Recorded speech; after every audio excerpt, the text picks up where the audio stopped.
దుష్టుల ఆలోచన నడవకూడదు, పాపుల మార్గంలో నిలవకూడదు, అపహాస్యకులు కూర్చుండే చోట కూర్చుండకూడదు. దేవుని యొక్క వాక్యాన్ని అనగా దేవుని యొక్క ఇచ్చిన ధర్మశాస్త్రాన్ని దేవునికి నిత్యం ప్రార్థన చేస్తూ వస్తే దేవుడు మన జీవితంలో తన యొక్క స్వరూపంలోనికి మార్చిన మనల్ని తీర్చిదిద్దుతూ వస్తాడు. ఇంకొకటి, ఈ యొక్క దేవుని యందు భయభక్తులు కలిగి ఉన్నా, ఓకే, వెరీ గుడ్. దాని తర్వాత దేవుని యొక్క నడకలో నడుస్తుంటే దేవుడు మనకి ఏ ఆశీర్వాదాలు కలిగజేస్తూ వస్తాడు? కీర్తనలు ఈ యొక్క రెండు మన అంశం ఏంటంటే దేవుని యందు భయభక్తులు, దేవుని యొక్క మార్గంలో నడుస్తూ వచ్చినప్పుడు దేవుడు మనకు ఆరంతల ఆశీర్వాదాలు ఇస్తాడంట. ఎన్ని ఆశీర్వాదాలు? ఆ ఆశీర్వాదాలు ఏంటిది? కీర్తన 128 చదవండి.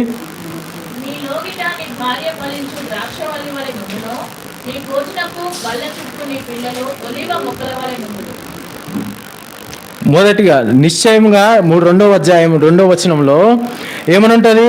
నీ చేతుల కష్టార్జితము. ఇది ఆశీర్వాదమే కదా. నువ్వు కష్టపడుతున్నావు. కొంతమంది రోజుకు 14 గంటలు, 15 గంటలు, 16 గంటలు చేస్తూ వచ్చినావు, ఉద్యోగం చేస్తూనే వస్తున్నావు. కానీ ఏం చేస్తావు? పొద్దున సాయంత్రము your salary has been credited అని వస్తుంది. అర్ధ గంటలో నీ EMIలకు పైసలన్నీ పోతూ వస్తాయి. ఎందుకు? ఇక్కడ దేవుడు ఏం చేస్తున్నాడు? నువ్వు చేసుకున్న నీ కష్టం